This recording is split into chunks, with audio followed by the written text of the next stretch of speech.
Hi, good morning students. Welcome back to our management accounting class. കഴിഞ്ഞ ക്ലാസ്സുകളിലൊക്കെ ആയിട്ട് നമ്മൾ എല്ലാ റേഷ്യോകളും അതിൻ്റെ ക്ലാസിഫിക്കേഷനുകളും അതുമായി ബന്ധപ്പെട്ട ഇക്വേഷൻസും അതുമായി മാത്രം ബന്ധപ്പെട്ട ചില ക്വസ്റ്റ്യൻസും നമ്മൾ ആൻസർ ചെയ്ത് കഴിഞ്ഞിട്ടുണ്ടായിരുന്നു. ഇനി വളരെ ഇമ്പോർട്ടൻ്റ് ആയിട്ടുള്ള നമ്മുടെ ഈ ചാപ്റ്ററിന് S A type question university ചോദിച്ചേക്കാവുന്ന വളരെ പ്രധാനപ്പെട്ട ഒരു ക്വസ്റ്റ്യനാണ് ഇന്ന് നമ്മൾ പരിചയപ്പെടുന്നത്. അപ്പോൾ അതിന് നിങ്ങൾക്ക് വീഡിയോ ക്ലാസ്സിൻ്റെ സഹായം ആവശ്യമായിട്ട് വരും. ഇപ്പോൾ ക്വസ്റ്റ്യൻ നിങ്ങളുടെ വാട്സപ്പ് ഗ്രൂപ്പിൽ സ്റ്റില്ല് ഇമേജ് ആയിട്ട് ഞാൻ അയച്ചിട്ടുണ്ട്. അപ്പോൾ അതെങ്ങനെ വർക്കൗട്ട് ചെയ്യാമെന്നുള്ളതാണ് ഇന്ന് നമ്മൾ ശ്രദ്ധിക്കേണ്ടത്. ശ്രദ്ധിക്കുക, നിങ്ങളുടെ ക്വസ്റ്റ്യനിൽ നിങ്ങൾക്ക് ലഭ്യമായ വിവരങ്ങൾ, അതായത് നമ്മളോട് കുറച്ച് റേഷ്യോസുകളും ഏതെങ്കിലും ഒരു ഐറ്റത്തിൻ്റെ എമൗണ്ട് മാത്രം, അല്ലെങ്കിൽ ഒന്നോ രണ്ടോ ഐറ്റങ്ങളുടെ എമൗണ്ട് തരും. പിന്നെ കുറേ റേഷ്യോകളുടെ റിസൾട്ട് തരും. അതായത് കറണ്ട് റേഷ്യോ, ക്വിക്ക് റേഷ്യോ ഇത്രയാണ്, സ്റ്റോക്ക് ടേൺ ഓവർ റേഷ്യോ ഇത്രയാണ്, ഡെപ്റ്റേഴ്സ് ടേൺ ഓവർ റേഷ്യോ ഇത്രയാണ് എന്നുള്ള രീതിയിൽ എല്ലാ റേഷ്യോകളുടെയും റിസൾട്ട് തരും. എന്നിട്ട് ഏതെങ്കിലും ഒരു ഐറ്റം മാത്രമായിരിക്കും, ചിലപ്പോൾ ക്ലോസ് സ്റ്റോക്ക് തരും, ചിലപ്പോൾ സെയിൽസ് തരും, ചിലപ്പോൾ ഫിക്സഡ് അസറ്റ് തരും, ചിലപ്പോൾ രണ്ടോ മൂന്നോ ഐറ്റങ്ങളുടെ എമൗണ്ടുകൾ തരും. നിങ്ങൾ ആ എമൗണ്ടുകളും ഈ റേഷ്യോകളുടെ റിസൾട്ടുകളും വെച്ചിട്ട് ഓരോ ഐറ്റങ്ങളും അതിൽ നിന്ന് നിങ്ങൾക്ക് ലഭ്യമായ വിവരങ്ങളിൽ നിന്ന് നിങ്ങൾക്ക് എക്സ്ട്രാക്ട് ചെയ്യാവുന്ന മുഴുവൻ ഐറ്റങ്ങളെ നിങ്ങൾ എക്സ്ട്രാക്ട് ചെയ്തിട്ട് കുറേ ബാലൻസ് ഷീറ്റ് ഐറ്റങ്ങൾ നിങ്ങൾ അതിൽ നിന്ന്, അതായത് തന്നിരിക്കുന്ന വിവരങ്ങളിൽ നിന്ന് എക്സ്ട്രാക്ട് ചെയ്ത് വേർതിരിച്ചെടുക്കുന്നു.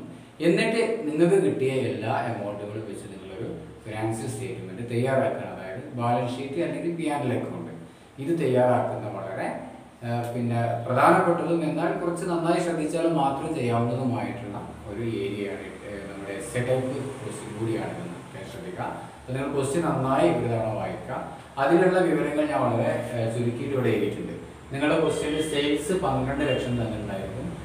കറണ്ട് റേഷ്യോ 1.75 എന്ന ക്വസ്റ്റ്യൻ ഉണ്ടാവുള്ളൂ. 1 അതിന് കൂടെ ഉണ്ട് നമുക്ക് എപ്പോഴും ഓർമ്മയുണ്ടായിരിക്കണം. 1.75:1 എന്നാണ് കറണ്ട് റേഷ്യോ. അതുപോലെ തന്നെ ലിക്വിഡിറ്റി റേഷ്യോ അഥവാ ക്വിക്ക് റേഷ്യോ 1.25 ആണ്. ക്വിക്ക് റേഷ്യോ 1.25 ആണ്. ദെൻ STR അഥവാ സ്റ്റോക്ക് ടേൺ ഓവർ റേഷ്യോ 9 ആണ്.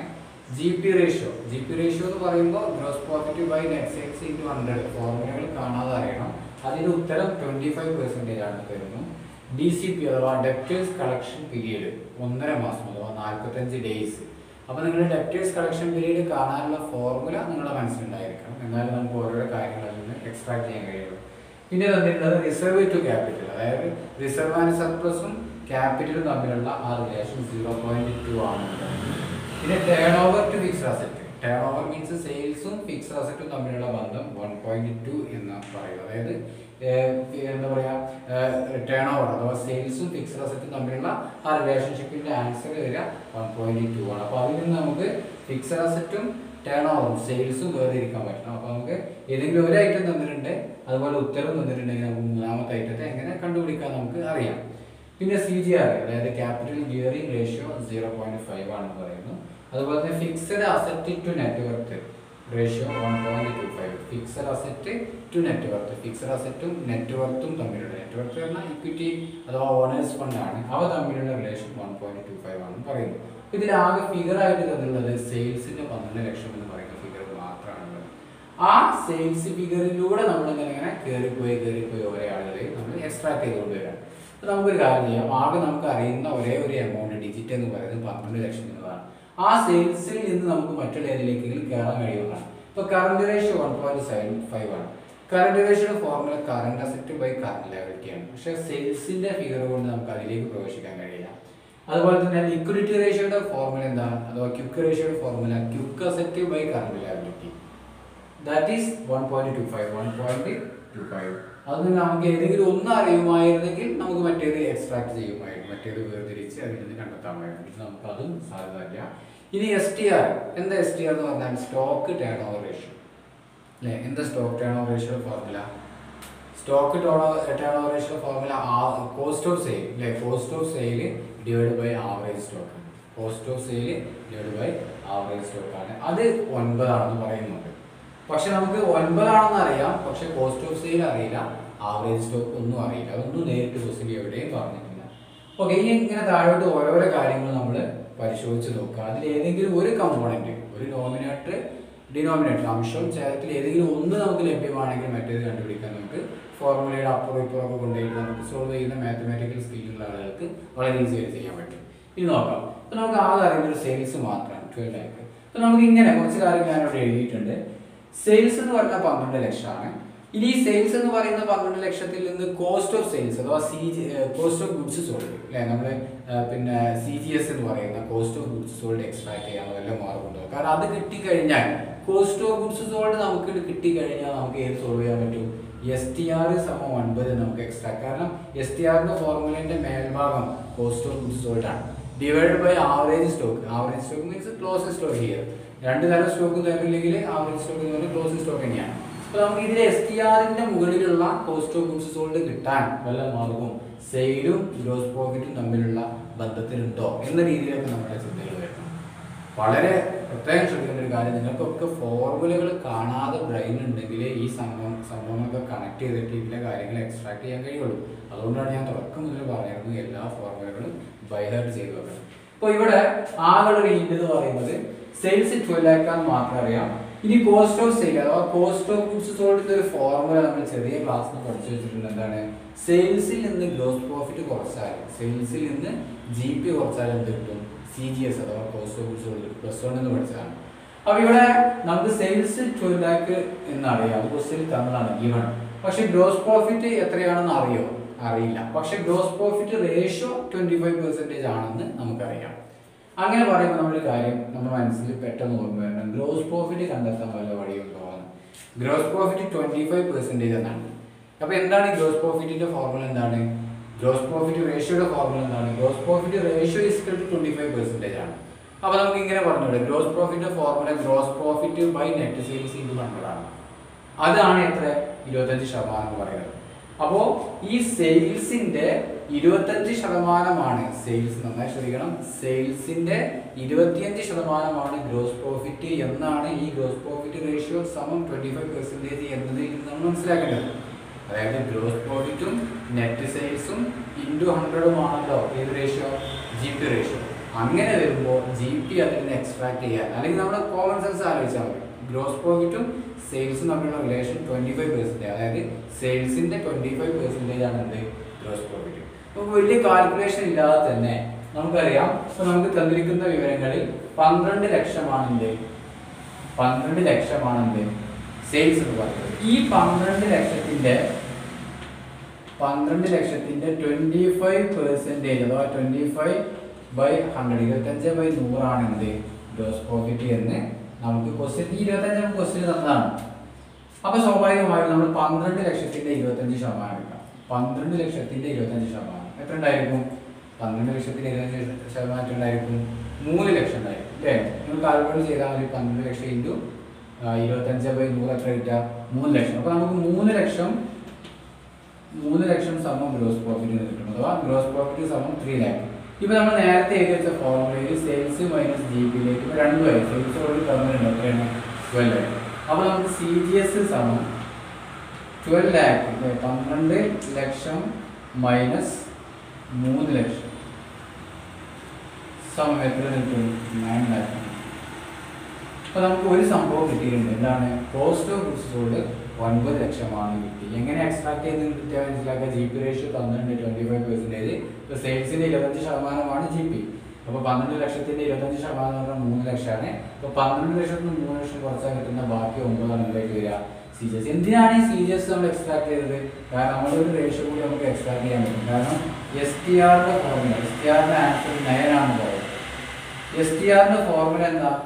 STRന്റെ formula CGS divided by average stock, അല്ലെങ്കിൽ cost of goods sold divide by average stock. അതിൽ എന്തൊക്കെ നമുക്കറിയാം? ഈ 9 നമുക്കറിയാം. 9 സമം CGS ഇപ്പൊ നമ്മൾ എക്സ്ട്രാക്ട് ചെയ്തിട്ടുണ്ട്. എത്രയാണ്? 9 lakh divide by stock. Stock means closing stock ആണ്. ഇപ്പൊ ഇങ്ങനെ ഫോർമുല എത്തിക്കഴിഞ്ഞാൽ 9 സമം 9 ലക്ഷം ബൈ സ്റ്റോക്ക്. ഇങ്ങനെ വരുമ്പോൾ സ്റ്റോക്ക് സമം എത്ര ആയിരിക്കും? നമുക്ക് മാത്തമാറ്റിക്കലി നമ്മൾ ഇതൊക്കെ സോൾവ് ചെയ്യുന്നതാണ്. സമത്തിന്റെ അപ്പുറം ഒരു 9, സമത്തിന്റെ അപ്പുറം ഒരു 9 ലക്ഷം ബൈ സ്റ്റോക്ക് എന്ന് പറയുന്ന ഒരു ഭിന്നസംഖ്യ. അപ്പൊ നമ്മൾ ഇതിനെ 9/1 എന്ന് എഴുതാറുണ്ട്. നമ്മൾ എളുപ്പത്തിന് വേണ്ടിയിട്ട് 9/1 നമ്മൾ ക്രോസ് മൾട്ടിപ്പിൾ ചെയ്യാറുണ്ട്. 9 ഇൻറ്റു സ്റ്റോക്ക് സമം 1 ഇൻറ്റു 9 ലക്ഷം അല്ലേ? എന്നിട്ട് നമ്മൾ സ്റ്റോക്ക് സമം 9 ലക്ഷം ബൈ 9 എന്ന രീതിയിലേക്ക് നമ്മൾ മാത്തമാറ്റിക്കലി ചെയ്യാറുണ്ട്. പ്രത്യേകം ശ്രദ്ധിക്കുക. ഈ ഭാഗത്തുമ്പോൾ അറിയാത്തവർ ചെറിയ കുട്ടികൾ ചെറിയ ക്ലാസ്സുകൾ പഠിച്ചതാണ്. 9 = 9 ലക്ഷം ബൈ സ്റ്റോക്ക് എങ്ങനെ സോൾവ് ചെയ്യുക? ഈ 9 നമ്മൾ എന്താക്കുക? ഭിന്നസംഖ്യ ആക്കുക. അതായത് 9/1 എന്ന് പറഞ്ഞാലും 9 തന്നെയാണ്. 9/1 = 9 ലക്ഷം ബൈ സ്റ്റോക്ക്. ഇതിനെ സോൾവ് ചെയ്യുമ്പോൾ ക്രോസ് മൾട്ടിപ്പിൾ എന്ന് പറഞ്ഞ സംഭവം ചെയ്യാറുണ്ട് അല്ലേ? ഇങ്ങനെ ചെയ്യാറുണ്ട്. എങ്ങനെയാ? 9 × സ്റ്റോക്ക്, അതായത് 9 സ്റ്റോക്ക് അല്ലേ? 9 സ്റ്റോക്ക്, 9 × സ്റ്റോക്ക് 9 സ്റ്റോക്ക് സമം 1 × 9 ലക്ഷം. ഒരു 9 ലക്ഷം എത്രയാണ്? 9 ലക്ഷം തന്നെ അല്ലേ? 9 ലക്ഷം തന്നെ. ഇനി സ്റ്റോക്ക് സമം എത്ര എഴുതാ? സ്റ്റോക്ക് സമം 9 ലക്ഷം ഡിവൈഡഡ് ബൈ അല്ലേ? 9 × സ്റ്റോക്ക് ആണ് 9 ലക്ഷം. അപ്പോൾ സ്റ്റോക്ക് സമം ഈ 9 പോകുമ്പോൾ ഹരിക്കാനായി മാറും. സ്റ്റോക്ക് 9 ലക്ഷം ബൈ 9 എത്രയായിരിക്കും? 1 ലക്ഷം അല്ലേ? 1 ലക്ഷം. 1 ലക്ഷം × 9 ആണല്ലോ 1 ലക്ഷം. സോറി 9 ലക്ഷം. അപ്പോൾ നമുക്ക് സ്റ്റോക്കും നമ്മൾ എക്സ്ട്രാക്ട് ചെയ്യും. അപ്പോൾ നമുക്ക് ഓരോരോ കാര്യങ്ങളും നമ്മളിങ്ങനെ അസറ്റുകൾ ലാബിലിറ്റികളെയും ഇതിൽ നിന്ന് വേർതിരിച്ച് ഇനി ഇതെല്ലാം കൂടി നമ്മൾ കൊണ്ടുപോയിട്ട് നമുക്ക് കിട്ടിയ അസറ്റുകളും ലാബിലിറ്റികളും കൂടി നമ്മൾ കൊണ്ടുപോയിട്ട് ബാലൻസ് ഷീറ്റിൽ എഴുതി 2 സൈഡും ടാലി ആക്കുന്ന വളരെ എന്താ പറയുക സങ്കീർണമായ ഒരു എസ്സേ ടൈപ്പ് ക്വസ്റ്റിലേക്കാണ് പോകുന്നത്. ഇപ്പോൾ നമുക്ക് 3 കാര്യങ്ങൾ കിട്ടി. നമ്മൾ എക്സ്ട്രാക്ട് ചെയ്തു. ഗ്രോസ് പ്രോഫിറ്റ് വേർതിരിച്ചു. എത്രയാണ്? നമ്മൾ 3 ലക്ഷം കിട്ടിയിട്ടുണ്ട്. സ്റ്റോക്ക് നമുക്ക് കിട്ടിയിട്ടുണ്ട്. എത്രയാണ്? സ്റ്റോക്ക് നമുക്ക് കിട്ടിയിട്ടുണ്ട്. എത്രയാണ്? 1 ലക്ഷം എന്നുള്ളത്. ഞാൻ കുറച്ച് ഭാഗങ്ങൾ വായിക്കുന്നുണ്ട്, ശ്രദ്ധിക്കുക. ഇനി നമുക്ക് എന്തൊക്കെ കിട്ടുന്നതാണ്? ഇപ്പോൾ സ്റ്റോക്ക് 1 ലക്ഷം നമുക്ക് കിട്ടി. ഇനി അതിൽ പിടിച്ചിട്ട് നമുക്ക് എന്തെങ്കിലും കാര്യങ്ങൾ കിട്ടുമെന്നാണ്. സ്റ്റോക്ക് സമം എത്ര കിട്ടിയിട്ടുണ്ട്? 1 lakh എന്ന് കിട്ടിയിട്ടുണ്ട്. ഇനി നമ്മുടെ ക്വസ്റ്റ്യനിൽ ലിക്വിഡിറ്റി റേഷ്യോയും കറണ്ട് റേഷ്യോയും തന്നിട്ടുണ്ട്. അതായത് കറണ്ട് റേഷ്യോ 1.75ഉം ലിക്വിഡിറ്റി റേഷ്യോ 1.25 തന്നിട്ടുണ്ട്. അതായത് ഇവിടെ കറണ്ട് അസറ്റ് ആണ് ഈ 1.75നെ പ്രതിനിധീകരിക്കുന്നത് അല്ലെ? കറണ്ട് അസറ്റ് ആണ് 1.75, കറണ്ട് ലയബിലിറ്റിയോ 1 ആണ്. ഇവിടെ ലിക്വിഡിറ്റി റേഷ്യോ എന്ന് പറയുമ്പോൾ quick asset by current liability ആണ് എത്ര? 1.25. ഇവിടെ ഇതൊക്കെ നമ്മുടെ മനസ്സിൽ ഇങ്ങനെ ഫോർമുലകൾ ഓർമ്മയിൽ വരുന്ന സമയത്ത് നമുക്ക് ക്വിക്ക് അസറ്റ് എന്താണെന്ന് തോന്നുന്നത്. എന്താ ഈ ക്വിക്ക് അസറ്റ് എന്ന് പറഞ്ഞാൽ? കറണ്ട് അസറ്റിൽ നിന്ന് സ്റ്റോക്കിനെയും പ്രീപെയ്ഡ് എക്സ്പെൻസിനെയും മാറ്റി നിർത്തിയതാണ് ആരെന്ന് പറയുന്നത്? ക്വിക്ക് അസറ്റ് എന്ന് പറയുന്നത്. നന്നായി ശ്രദ്ധിക്കണം. ഇവിടെ നമുക്ക് ഇനിയിപ്പോൾ പോകേണ്ടത് കറണ്ട് അസറ്റുകളും കറണ്ട് ലയബിലിറ്റികളും ഒക്കെ ഇങ്ങനെ ഓരോന്ന് വേർതിരിക്കണം. അപ്പോൾ നമുക്ക് തന്നിരിക്കുന്ന വിവരങ്ങളുടെ ലിക്വിഡിറ്റി റേഷ്യോ 1.25, അതുപോലെ തന്നെ കറണ്ട് റേഷ്യോ 1.75. കറണ്ട് റേഷ്യോയുടെ ഈ 1.75 പ്രതിനിധീകരിക്കുന്നത് കറണ്ട് അസറ്റിനെയാണ്. അഥവാ 1.75 current asset and 1.25 liquidity ratio formula quick asset by current liability. അപ്പോൾ ക്വിക്ക് അസറ്റ് ആണ് എത്ര? 1.25. അപ്പോൾ നമ്മൾ ഇവിടെ ഒരു കാര്യം നമുക്ക് പെട്ടെന്ന് മൈൻഡിലേക്ക് കറക്കും. എന്താണെന്നറിയോ? ക്വിക്ക് അസറ്റ് എന്ന് പറഞ്ഞാൽ എന്താണ്? കറണ്ട് അസറ്റിൽ നിന്നും സ്റ്റോക്കിനെ കുറച്ചതാണ്. സ്റ്റോക്കിനെ കുറച്ചതാണ് ക്വിക്ക് അസറ്റ് എന്ന് പറഞ്ഞാൽ. കറണ്ട് അസറ്റുകളിൽ നിന്നും സ്റ്റോക്കിനെ കുറച്ചതാണ്. അപ്പോൾ നമുക്ക് വേണമെങ്കിൽ ഇങ്ങനെ എഴുതി വെക്കാം. അതായത് ക്വിക്ക് അസറ്റ് റേഷ്യോ എന്ന് പറയുന്നത് എത്രയാണ്? അതായത് ലിക്വിഡിറ്റി റേഷ്യോ എന്ന് പറയുന്നത് 1.25.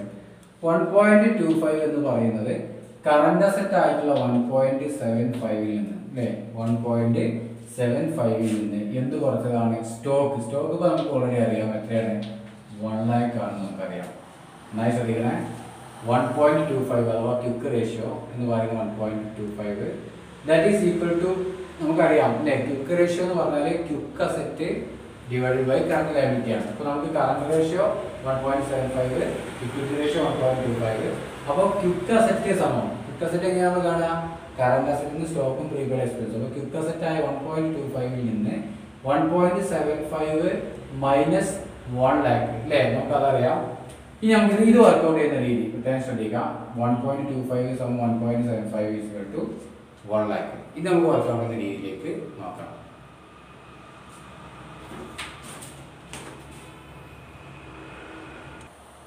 ഓക്കെ, ഇനി നമുക്ക് അതിലേക്ക് ശ്രദ്ധിക്കാം. അപ്പോൾ നമ്മുടെ ഫോർമുല എത്തി നിൽക്കുന്നത് 1.25 = 1.75 മൈനസ് 1 lakh. ഇത് നമ്മളൊന്നുകൂടി ഇക്വേഷൻ നമുക്കൊന്ന് റീഅറേഞ്ച് ചെയ്യാം. അങ്ങനെ റീഅറേഞ്ച് ചെയ്യാം. 1.75 ഈ സമയത്തിന് ഇപ്പുറമുള്ള സംഭവത്തെ അപ്പുറത്ത് കൊണ്ടുപോകുമ്പോൾ 1.25 മൈനസ് 1 ലക്ഷം നിലനിൽപ്പ് എന്തായി മാറും? പ്ലസ് 1 lakh എന്നായി മാറും. അപ്പോൾ 1.75 മൈനസ് 1.25 = 1 lakh. ഇത് നമുക്ക് വർക്കൗട്ട് ചെയ്യാം. 1.25 1.25 പോവാം. 1.25 1.25 പോയ അര, അതായത് 0.50 = 1 lakh. ഇപ്പോൾ ഇവിടെ വെച്ചിട്ട് നമ്മൾ പ്രധാനപ്പെട്ട ഒരു പിന്നെ ഇക്വേഷൻ സോൾവിങ് മെത്തേഡ് നമ്മൾ പഠിച്ചിരിക്കുന്നത്. അതൊക്കെ ചെറിയ ക്ലാസ്സിൽ നമ്മൾ ഭിന്നസംഖ്യകളുടെ ഒക്കെ പാഠം ചെറിയ സ്കൂളിലൊക്കെ പഠിച്ച സമയത്ത് ചെയ്തിട്ടുണ്ട്. 0.50 ഈക്വൽ ടു 1 lakh എന്നാണ്. ഇനി കറണ്ട് റേഷ്യയിലും ക്യുക്ക് റേഷ്യയിലും അല്ലേ, കറണ്ട് റേഷ്യയിലും ക്യുക്ക് റേഷ്യയിലും ഒക്കെ കോമൺ ആയിട്ട് വരുന്ന ഒരാളാണ് താഴെ ഇരുന്ന കറണ്ട് ലയബിലിറ്റി അല്ലെ. കറണ്ട് റേഷ്യോ ആണെങ്കിൽ current asset by current liability, quick ratio ആണെങ്കിൽ quick asset by current liability. അപ്പൊ അങ്ങനെ വരുന്ന സമയത്ത് നമുക്ക് കറണ്ട് അസറ്റ് ഇതിൽ നിന്ന് എക്സ്ട്രാക്ട് ചെയ്യാൻ വേണ്ടി current asset is equal to, നന്നായി ശ്രദ്ധിച്ചോണം, current asset is equal to 1 ലക്ഷം ഗുണിക്കണം. ഇനി നമ്മൾ സാധാരണ കറണ്ട് റേഷ്യോയുടെ ഫോർമുല, കറണ്ട് അസറ്റ് മുകളിൽ 1.75 എന്ന് പറഞ്ഞു, കറണ്ട് അസറ്റ് 1.75 ആണ്, ഡിവൈഡ് ബൈ ഈ പറഞ്ഞ 0.50 ചെയ്താൽ, നന്നായി ശ്രദ്ധിക്കാം, 0.50 ഈക്വൽ ടു 1 lakh എന്നുള്ള ഫോർമുല എത്തിയതിനു ശേഷം കറണ്ട് റേഷ്യോയിൽ നിന്ന് കറണ്ട് അസറ്റ് എക്സ്ട്രാക്ട് ചെയ്യാനുള്ള രീതി നന്നായി ശ്രദ്ധിക്കുക. Current asset equal to 1 lakh, ഈ 1 lakh ഇവിടെ കിട്ടിയത് നമുക്ക് നേരത്തെ 0.50 ഈക്വൽ ടു 1 lakh കിട്ടിയതാണ്. 1 lakh ഇൻറ്റു 1.75 ഡിവൈഡ് ബൈ 0.50, 1 ലക്ഷം ഇൻറ്റു 1.25 ഡിവൈഡ് ബൈ അതിൻ്റെ ഹാഫ്, 1 ലക്ഷം ഇൻറ്റു 1.75, 1 ലക്ഷം ഇൻറ്റു 1.75 ഡിവൈഡ് ബൈ 0.50. അതാണ് വർക്കൗട്ട് ചെയ്തിട്ട് നമ്മൾ 7 ലക്ഷത്തിന് നേർപകുതിയായിട്ട്, അതായത് 1 ലക്ഷം ഇൻറ്റു 1.75 എന്ന് പറയുമ്പോൾ 7 ലക്ഷമാണ്, 7 ലക്ഷത്തിന് നേർപകുതി ഹാഫ് എന്ന് പറയുമ്പോൾ 3 ലക്ഷം രൂപ. അപ്പോൾ നമുക്കിവിടെ കറണ്ട് അസറ്റ് 3.5 ലക്ഷം രൂപ എന്ന് കിട്ടി. ഇനി കറണ്ട് അസറ്റ് നമ്മൾ അടുത്ത ഫോർമുലയിൽ കറണ്ട് ലയബിലിറ്റി എക്സ്ട്രാക്ട് ചെയ്യുന്നത്, കറണ്ട് ലയബിലിറ്റി എക്സ്ട്രാക്ട് ചെയ്യുന്നത് ഇതേ 1 ലക്ഷത്തിൻ്റെ തന്നെ ഈ 1.75 എന്നതിന് പകരം 1.75:1 ആണല്ലോ കറണ്ട് റേഷ്യോ. ഈ 1 ആരെ പ്രതിനിധീകരിക്കുന്നതാണ്? കറണ്ട് ലയബിലിറ്റിയെ. നമുക്ക് കിട്ടാനുള്ളത് ആരെയാണ്? Current liability. അപ്പോൾ നമ്മൾ നോമിനേറ്റർ ആയിട്ട് വന്നത് 1.75:1 എന്നുള്ളതിൽ ഇനി നമുക്ക് കിട്ടേണ്ടത് ആരെയാണ്? Current liability. അപ്പോൾ കറണ്ട് ലയബിലിറ്റിയെ പ്രതിനിധീകരിക്കുന്ന സംഖ്യ 1/0.5 ആയിരിക്കും കറണ്ട് ലയബിലിറ്റി. എത്ര വരിക? 1 ലക്ഷത്തെ 1 കൊണ്ട് ഗുണിച്ചാൽ അല്ലേ, 1 ലക്ഷം ഡിവൈഡ് ബൈ 0.5 എത്രണ്ടായിരിക്കും? 1 ലക്ഷം ഗുണിക്കണം 1 ലക്ഷം ബൈ 0.5 എത്രണ്ടായിരിക്കും? 2 lakh ബൈ 0.5 ആണ് കേട്ടോ. അപ്പോൾ എത്രണ്ടായിരിക്കും? 2 lakh ഉണ്ടായിരിക്കും. 0.5 ആണ്. ഓക്കെ, അപ്പോൾ അതുകൊണ്ട് 2 lakh ഉണ്ടായിരിക്കും. ഇനി ഇതിൽ നമുക്ക് ക്യുക്ക് അസറ്റും കാണാം. എങ്ങനെ ക്യുക്ക് അസറ്റ് കാണാം? ഒന്നുകിൽ നമുക്ക് ഇങ്ങനെ ചെയ്താൽ മതി, കറണ്ട് അസറ്റ് ഓൾറെഡി കിട്ടിയിട്ടുണ്ട്, എത്രയാണ്? 3 ലക്ഷം. പിന്നെ സ്റ്റോക്ക് നമ്മൾ ഓൾറെഡി എക്സ്ട്രാക്ട് ചെയ്തിട്ടുണ്ട്, എത്ര? 1 ലക്ഷം അല്ലേ. അപ്പോൾ കറണ്ട് അസറ്റ് ഇപ്പോൾ നമ്മൾ കിട്ടിയ 3.5 ലക്ഷം മൈനസ് ക്യുക്ക് അസറ്റ് കാണാൻ നമുക്കൊരു ഫോർമുല ഉണ്ടല്ലോ അല്ലേ. ക്യുക്ക് അസറ്റ് കാണാൻ കറണ്ട് അസറ്റിൽ നിന്ന് സ്റ്റോക്ക് കുറച്ചാൽ മതി. അപ്പോൾ 3.5 ലക്ഷം കറണ്ട് അസറ്റിൽ കിട്ടിയിട്ടുണ്ട്. സ്റ്റോക്ക് എത്ര നമുക്ക് കിട്ടിയിട്ടുള്ളത്? സ്റ്റോക്ക് നമ്മൾ ഓൾറെഡി കണ്ടുപിടിച്ച 1 ലക്ഷം. ആ 1 ലക്ഷം കുറച്ചാൽ ബാക്കി എന്തായിരിക്കും? 3.5-ന് 1 പോയാൽ ബാക്കി 2 ലക്ഷം അല്ലേ. 2 ലക്ഷം. ഇപ്പോൾ ഇവിടെ കറണ്ട് അസറ്റ് 3 ലക്ഷം കിട്ടി, കറണ്ട് ലയബിലിറ്റി 2 ലക്ഷം കിട്ടി. ഇനി വേണമെങ്കിൽ നമ്മൾ കറണ്ട് റേഷ്യോ 1.75 അല്ലേ ചെക്ക് ചെയ്യാൻ ചെയ്യാം. Current asset by current liability 3 ലക്ഷം ബൈ 2 ലക്ഷം എത്ര കിട്ടുക? 1.75.